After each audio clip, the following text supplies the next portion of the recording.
Hi, welcome to the video. My name is Dychronic, and today I'm taking a look at the Destiny 2 weekly reset for November 8th, 2022. First up, just want to remind you that we have 28 days left in the season, so only 4 more weeks. Keeping in mind that Lightfall is not coming out after this, I believe we'll have at least 1 or 2 more seasons before that. And furthermore, the seasonal content will not be going away. You can still do Catch Crash before Lightfall, and likely continue after that. The special thing going on this week, first of all, it is the end of the Festival of the Lost, so you missed your opportunity if you haven't done all of it, and of course there are Double Ordeal Rewards, so you can get doubled loot drops for Ascendant Shards, Enhancement Prisms, and of course the unique weapon. And while we're here, let's go ahead and get into it. The Nightfall this week is going to be the Devil's Lair, which is that Destiny 1 mission with the big servitor. This one's very high density, but a small Nightfall. Legend difficulty should be your 100k. The Vanguard playlist is going to be Arc Cinch. Rotating Crucible playlist is going to be Showdown. For the King's Fall Raid challenge, we have the Gaze Amaze, obviously taking place in the Golgoroth or third encounter, and in this encounter, anytime you take the gaze away from Golgoroth, you have to do it from the pool. So instead of just doing it from behind the pool, you have to step in the pool whenever the gaze is traded. As for the rotating raid, we have the Garden of Salvation, and the rotating dungeon is going to be Grasp of Avarice. Moving on, let's go ahead and take a look at the Eververse inventory. First up, for the different Bright Dust options, we have an ornament for the Thunderlord, which if you want it to look just like Cloud Strike, it looks like this. After that, we have the Queen's Best ship, which, ooh, that looks like a Gundam fighter right there. We have a Ghost Projection, which is the cat. If it fits, it sits, which is adorable. And of course, we have the BOREAL CHAR, which again looks like this. As for the other Bright Dust section, first of all, we have the High Seas Dance, which has you in a tricorn hat, a gun, and a sword, and just doing a whole bunch of dancing. We've got the Hard Light Shell, which makes your ghost obviously look like the Hard Light container. We have the Sunny Day Seeker vehicle, which is a solar-powered thing with a little bit of a wibbly purple in the back. You never want to have a wibbly purple in the back, let me tell you.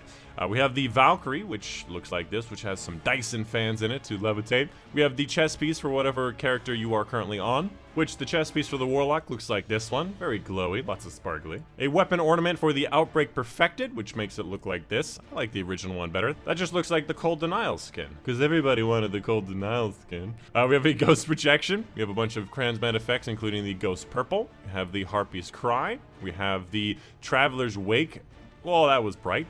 Can blind your T-mails with that. We have the WAYFARER'S Guise, which looks like this. The Vibrant Medusa, probably the most green, powerful shader in the game. The Bruised Blush, which looks, ooh, not bad. And finally, we have the MELCHIZEDEK Bramble, which if you can tell me how to pronounce this that's not MELCHIZEDEK Bramble, let me know. You never want to have a MELCHIZEDEK Bramble.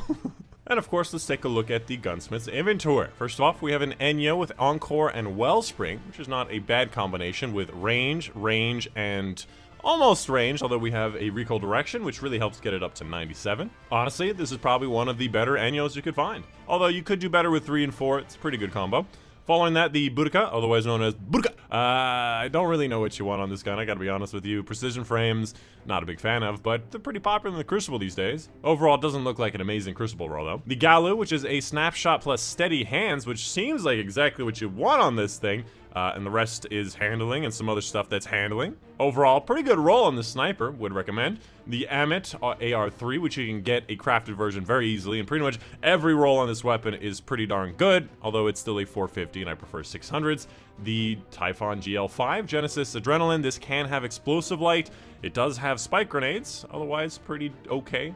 And finally, the Taipan, which is a compulsive box breathing. If you don't have a Taipan or linear with some kind of damage perk, box breathing, although not great during a DPS phase, is okay for the rest of the game. And of course, this can be crafted easily if you do the little quests at the thing. And of course, a big shout out to my patrons on Patreon. Specifically, big thank you to Mom, Dad, Monday, Stu Martins, Unipenta, Case Reagan, and Marcus Lever for their support on Patreon.